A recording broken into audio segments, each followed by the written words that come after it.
beautiful Bristol Speedway, the site of the first annual Volunteer 500. And here comes Earnhardt. He hits Labonte.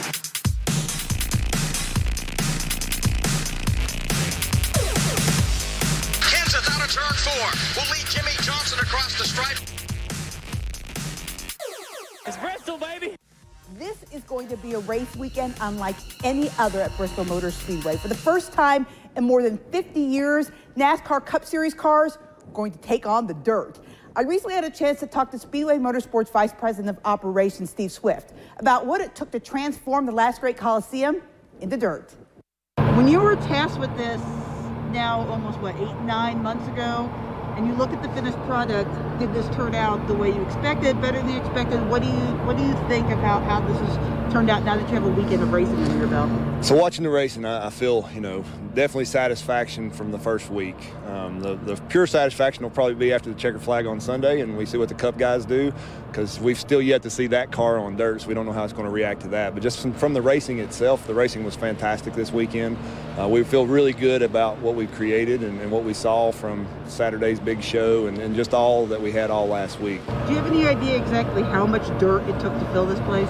Yes, ma'am. So we had 2,300 truckloads, which is right at 23,000 cubic yards of dirt to fill what you see and what was on the track this weekend. So what's been the feedback from especially the Cup guys that were here this weekend? Really great feedback. Talking with Austin and Kyle Larson, both of them, naturally ran really well in their races, so their feedback's going to probably be better, but really good feedback from those guys. The track came in really great on Saturday night.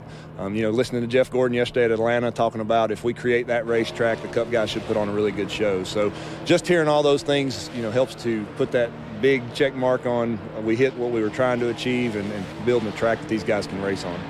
This is going to be the first time that NASCAR Cup Series cars drive on dirt since 1970. And in that last race, NASCAR's king added his name to yet another page of the NASCAR history book. Racing on dirt is really the roots of NASCAR, and it played a predominant role in the first 20 or so years of the sport. So it only makes sense that NASCAR's King of the Road was also a prince of dirt. Richard Petty was very good on dirt. Of his 200 wins, 30 of them came on dirt tracks. And his father, Lee Petty, won 42 times on dirt. He won more dirt races than anyone. Richard Petty came into the sport at a time when running dirt was just part of what NASCAR was. When we first started racing, we ran a lot of dirt tracks, because that's all of them were dirt. And then it started asphalting some of them, and some of them went away. But we never ran a bank asphalt. I mean, a bank dirt track. Most of them were banked just enough for the water to run off, and that was about it. And that's not the only difference between Bristol Weird looking and old school dirt tracks. A lot of the dirt tracks were at fairgrounds where the facilities were not the best, and they were multi-purpose facilities, so not really geared towards racing. When we run dirt, it was a dirt track that they run horses and stuff on at the fairground, and it had holes big enough to bury cars. So it's one of them deals where if you was lucky enough to be able to get around the hole, you could run fast. Petty won the last NASCAR race on dirt back in 1970. When I heard they was making a dirt track out of this, it teed me off. Because I won the last dirt track, and now I won't be the last dirt track winner. But that doesn't mean he's ready to jump back into a Cup car on dirt. I don't know that I would want to do it now. Okay. I'd rather start on a flat track than a bank track, but it looks like one thing it's going to be interesting. NASCAR's always been a family affair, but one couple will put their relationship to the test this weekend. When the race starts, all bets are off. Still to come on It's Bristol, Baby, we'll introduce you to the Friesens and find out why they decided Bristol was the perfect time to race against each other. Plus, what new challenges will Bristol present on dirt? Some of the top drivers weigh in straight ahead.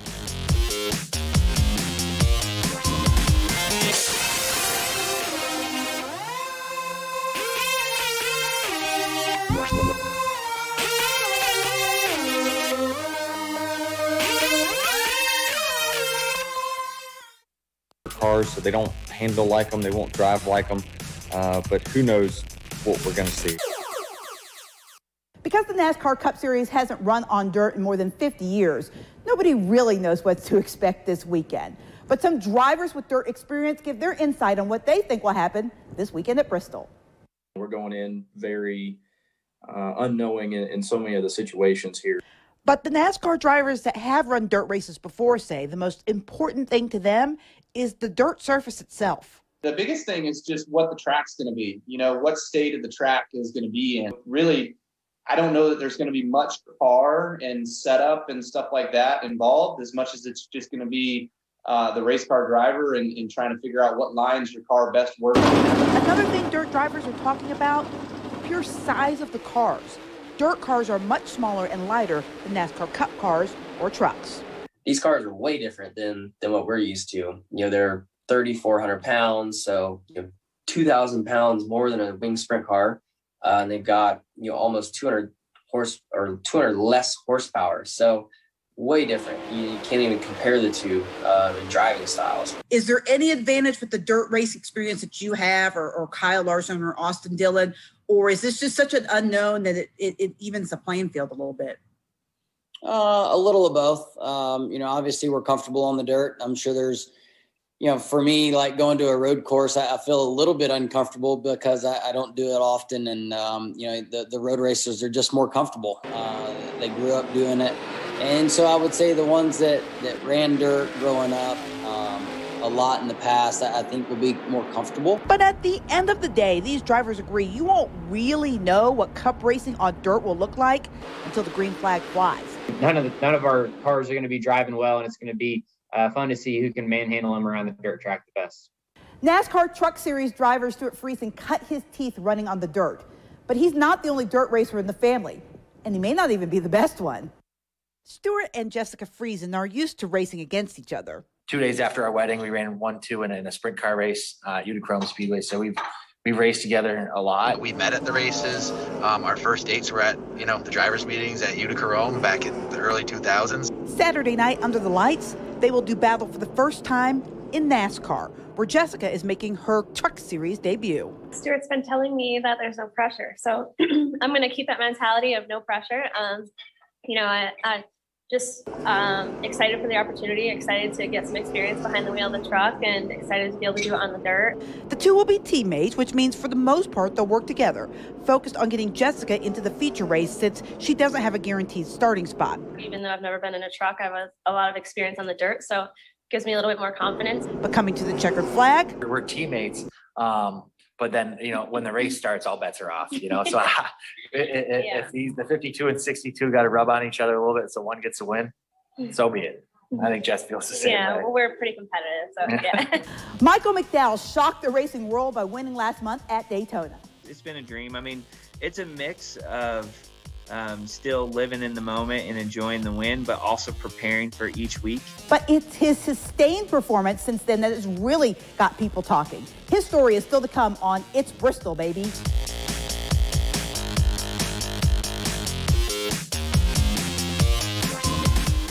It's a change, and as much as we don't like change, I think it's a good change.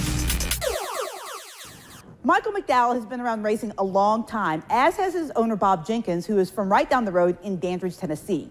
For driver and owner alike, 2021 has been a season like no other.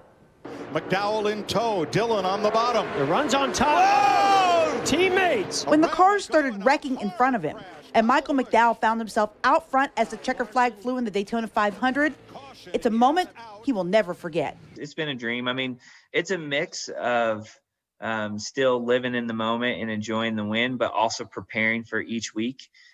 There have been some surprise Daytona winners before, but it's what McDowell did afterwards that really shocked people.